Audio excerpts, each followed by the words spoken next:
All right, I'm here with Mark Madsen, the Olympian. Mark, I guess first and foremost, are you getting adjusted to life in Arizona? I know it's a little bit of a different lifestyle, different temperatures out there. But how is life in Arizona so far?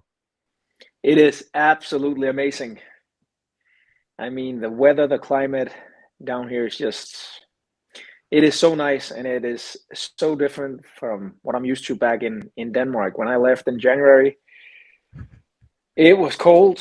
It was, it was not the weather that you would, I mean, maybe go skiing. That would be the weather that you would think about, right? So being down here with the climate, it's absolutely amazing.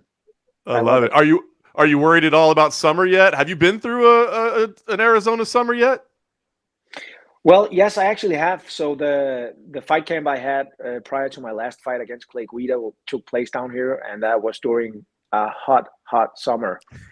But I think my background up in the Viking country actually allows me to adjust. I love the heat. I mean, coming into the gym already be sweating and be ready to go saves a lot of time on the warm up.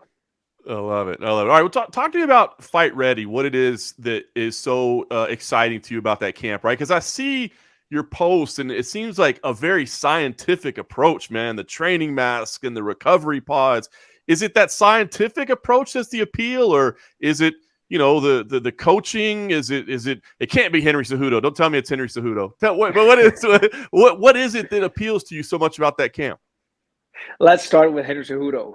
He's such a good guy, and I think a lot of people they go around like I think a place to start is you don't know what you don't know, right? And having a guy like Henry Cejudo, coming into the gym, having a capacity like Henry, just being able to ask like how much does it take, how much training, what should I focus on, how's the mindset. Having a guy like that in the gym is just such a big deal of everything. That being said, I think the Fight Ready team is just absolutely amazing all the way around. I couldn't pick one thing. Like the coaching is world class, the scientific setup.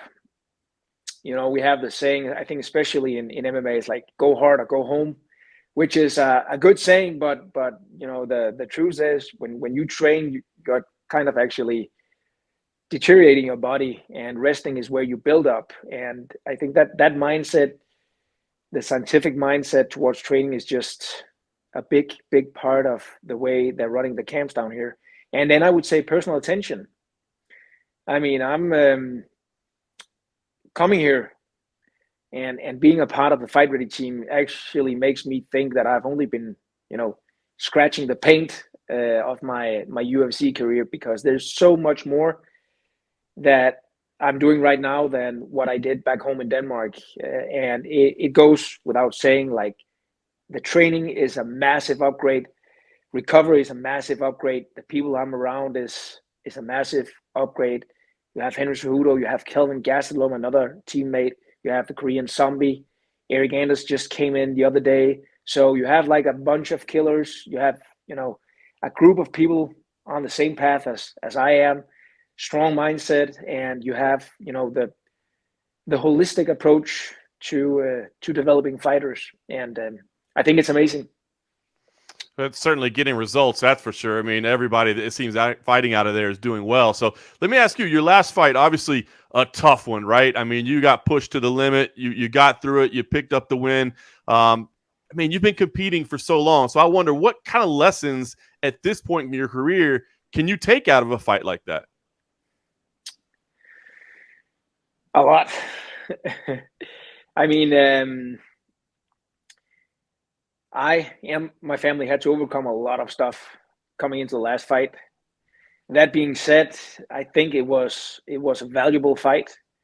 I learned a lot on a technical level, on a strategic level, like the fight IQ in that fight. I think one of the things that people back home in Denmark has been wanting to see from me is the stand up, is the striking, and I haven't been standing up that much in my fights. Um, but I mean, I got to show a little bit of boxing, a little bit of stand up in that fight, and I mean, I did have COVID leading up to that fight.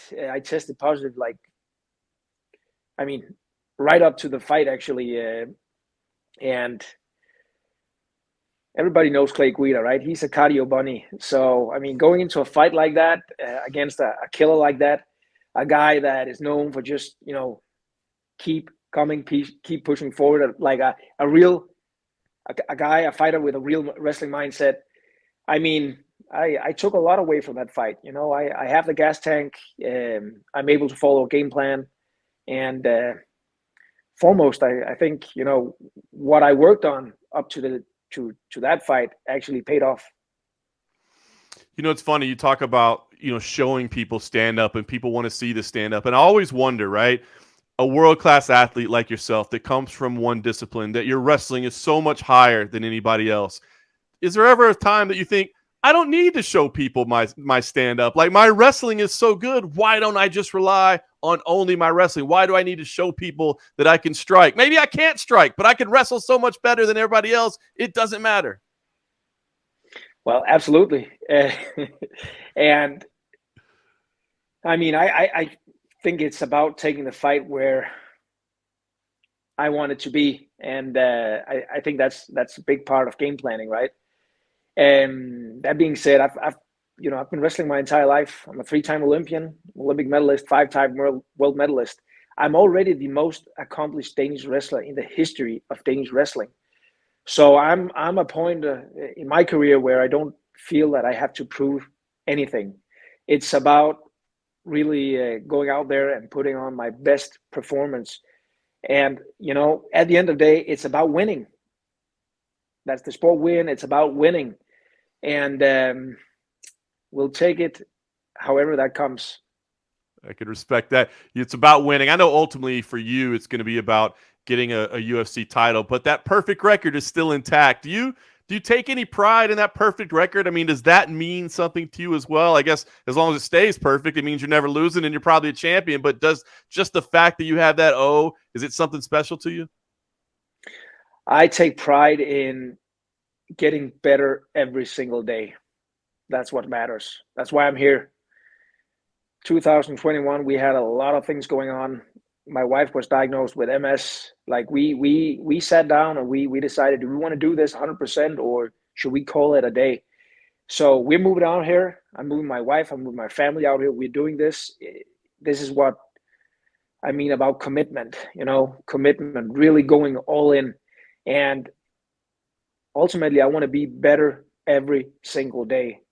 I want to reach that level where my best is good enough to step up into the octagon and win the UFC world title in the lightweight division. I don't care about score. I come from the sport of wrestling, right? I mean, no matter what wrestling match I started with, the score was always 0-0. Who cares about who I'm wrestling? Like, what's the background? I think it's all about how your preparation's going. How much blood, sweat, and tears did you put into your preparation leading up to the match or the fight? So that's really where I'm coming from. I take a pride in the feeling of getting better every single day. And I truly and honestly believe that's what's happening down here in Scottsdale, Arizona with the amazing team I'm surrounding myself with. Mark, when you were having those conversations, and I know you've outlined how difficult it was, how close were you to deciding, yeah, that's it? You know what I mean? It's we shouldn't be doing this anymore. Were you close to walking away from the sport? When, in my mind, it's always family first. No matter what I do, no matter where I go, it's always family first. That is the most important thing for me as a person, is to be able to take care of my family, make sure they're safe and that they're happy, doing well. So, I mean, with everything we had going on in 2021, I would say I was very confused what the outcome would be, because on one side it looked like we might have to call it a day. I mean, I do have a lot of exciting options back in Denmark that I could choose to do. But on the other hand, I'm on a mission. I'm on a mission for gold here. and we sat down, and honestly, it was a 50-50 talk. I mean, it could have been a retirement, or we could be in the fortunate situation we're in right now. And I'm just, I'm happy, and I'm so proud that we actually made the decision, that we found the courage to, given the odds, move country. I mean, it's a big deal. I know for a lot of Americans that, moving state is one thing, right? You still move to a place, they speak the same language, the system is pretty much the same. You might have, deviation in tax and stuff, but I'm actually moving from one country to another country, different language. I'm starting from scratch. I mean, I've been at this fight camp for a couple of months now, and I've been, trying to find a place for my family to stay, finding schools for the kids, setting up bank accounts, getting a check on healthcare insurance. I mean, a lot of the things that I need to take care of, right? So I'm so proud to be here. I'm so grateful that we're here. And I mean, my wife is full medicated now. She's in a good situation. She's stable, and I'm just excited to be here and be able to actually pursue this dream of mine and of my family, doing that while I'm taking care of my family. That's fantastic to hear. We're glad to hear that everything's going in the right direction. Now we've got to resume the path, the chase to this championship. The next step is Vinc Pichel, hard-hitting guy, been around the game for a bit. I mean, this guy's going to come in there and bring it. You know that 100%. What do you think when you got Vinc Pichel, the matchup? What were your initial thoughts, and what do you think about him as a fighter? I think it's an exciting matchup. I mean, this fight might be two of the physical strongest lightweights in the UFC division, clashing on April 9th. So I think it's an interesting matchup. It's certainly an interesting challenge. He's, as you say, a tough fighter. He's able to move around, and I mean, honestly, what more can I wish for? I am in the UFC to fight the best in the world, and I certainly think Vinc Pichel qualifies. I mean, he's up there. He's bringing the A game. I know that he moved out to Factory X, the gym that I respect. He's being coached by Mark Montoya, another coach that I'm respecting. So, man, it's exciting. And listen, I feel confident coming into this fight. I feel confident in the preparation that we have done down here. I mean, this is fighting. Anything can happen. All it takes is a split of a second, and that can, lead to an outcome of a fight. But honestly, I'm here to compete. And, April 9th, let's go. I love it. I love the matchup on paper. It's a big one for you, and I think probably a result that could propel you into the rankings.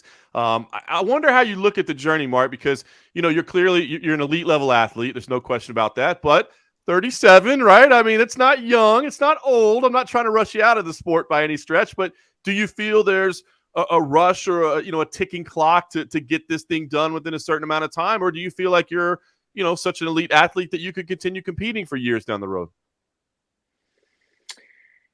I think I'm going at the pace that I should be going at, making the commitment, moving out here, been here since January.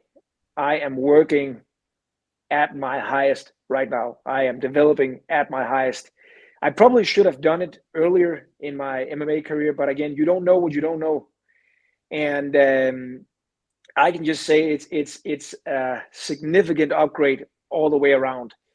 I'm not looking at my age. I think age is in there, right? I'm 37, but I am so much more professional now than when I was competing as a 20-year-old. I mean, I am a 3-time Olympian, and this is not only, it's not just a job. This is a lifestyle. This is something that I love doing. This is the way I've been living my entire life. I mean, when we look around, when you take a guy like Andy Couture, 33 years old, when he won his last UFC championship, you take a guy like Romeo, and same age, still going strong.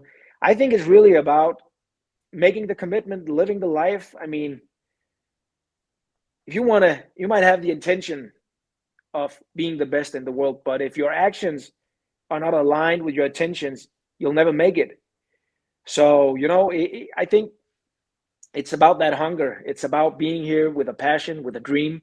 And I can just say check on all of them. I'm here. I'm fully committed. And you'll see, a development over the next 2 years. It's going to be rapid. And you're going to see me develop from fight to fight. And I mean, Jesus, for a guy like me who's passionate about this, who loves what I'm doing, who love all the small things, be a nerd about all the little details, I'm in paradise. Not only just, the feeling, but I'm actually in Paradise Valley. So this is paradise. That's all. You got me motivated, man. You got me fired up here. So, Mark, you said it, man. I think it's a great matchup on paper. As you said, two of the strongest guys, aggressive. I mean, I think it's going to be a fantastic fight, but you can't look past this. But when you talk about the journey, do you see where it takes you next? I mean, do you feel like, okay, we got to get a ranked opponent next, or there's names? Where do you go from here? Do you know? I'll keep pushing from here. That's what matters. The goal is set. I am on a mission for gold. Absolutely. And, when you open up an adventure book, it might be, a fairy tale. Everything is like a fairy tale. I know life is tough. This is not going to be like a journey where everybody is giving me roses and everybody's going to, it's going to smell nice and everything. This is life. MMA mimics life. Anything can happen in life as well in MMA. What will happen from here is I'll keep pushing. I'll keep developing. I'll keep grinding my ass off. I am a three-time Olympian, and I don't care who they put up there. I'm going to do my absolute best to beat the shit out of the guy that they put up there. Man, you can't say it any better than that. I'm fired. That's a loaded card, but now I'm as fired up for this fight as anything else. So, Mark, I'll let you get back to the rest of your preparation. Thank you for the time. Look forward to it on April 9th. Any last messages out there for the fans that are wondering what they're going to see? Well, I'd like to thank all that, for the massive support that I'm receiving. It's amazing to feel the love and support I'm getting from all the fans, not only the Danish fans, but actually from around the world, especially from within the wrestling community. So from, the bottom of my heart, thank you to all the fans for the amazing support.